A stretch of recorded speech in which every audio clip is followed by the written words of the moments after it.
there's also the other side of that coin. Number one, when you have a towering figure in your family like Raila Odinga, sometimes people are likely to forget that people who lived under him in that family also have friends across.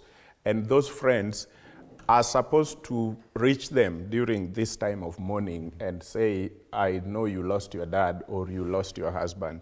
Mama Ida is Raila Odinga's wife, but that is not the only thing she is. She is also a leader in her own right in this country, and probably have got many other friends who Raila didn't give her. The friends she made, she was a teacher, she taught some people, she worked with other people. She's having those friends. And during that period of 3 days, when Raila was being brought from India and getting buried, sometimes she must have been too busy with the high profile, the president, and those people who are taking charge of Raila's burial. And probably there are people who might have wanted to have a one-on-one with her, and at that point in time, it couldn't be possible. So it is possible now. Such people are actually allowed to go to Bondo, Kango, Kajaramogi, and see where Raila was laid to rest, and also say a one-on-one pole to Mama Ida, Junior, Winnie, Rosemary, Oburu, everybody else. The Odinga family is big, and they have made friends across. So personally, I think what we are seeing on the screen is our emotions and politics and everything mixed together. It's a cocktail.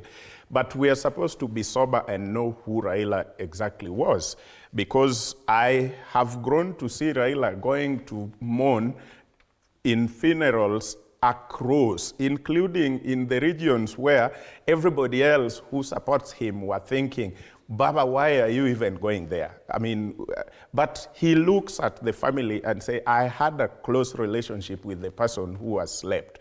And so Baba had gone to those funerals, and everybody here knows. The same way, those people might also feel like, I have to get to Kango Kajaramogi and see where Raila Amolo Odinga was laid to rest. So the politics that both sides of the political divides are bringing in, for me, is quite unnecessary. Opposition, for example, we know, yes, Kalonzo was in the funeral and he spoke, but that was the only person. Kalonzo has stayed with Jacom for 15 years, and probably there are a lot of other things they shared, including with the family, like Mama Ida. Maybe he didn't get enough time to actually condole and console, and other opposition leaders. So for me, there could be words that were uttered here and there that don't make sense to many people, but it would be good to just leave that at that point. Raila's grave right now is probably the most visited grave in this country and maybe beyond for now, because we are yet to see the stop at that. But for sure, the question you ask, is Raila going to still be a name in 2027 general election? Yes, that is an emphatic yes, because my people in the Luo Nation still consider Raila as the father of the community, and until another person rises and takes over, Raila's name will remain. And so the people who are eyeing political post will definitely be going to pay their homage to that grave to actually attract masses. And there's a story on page 7 of the Star that talks about how Raila exit could boost Gachagua and Kalonzo in 2027.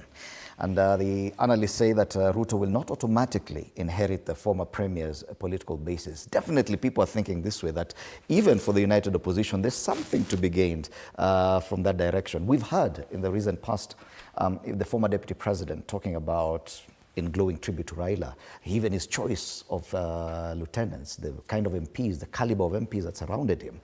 That did not come out of nothing. He knew what exactly he was saying ahead of his planned visit. Don't you think that, yes, there's definitely political dividend to be gained from such a visit?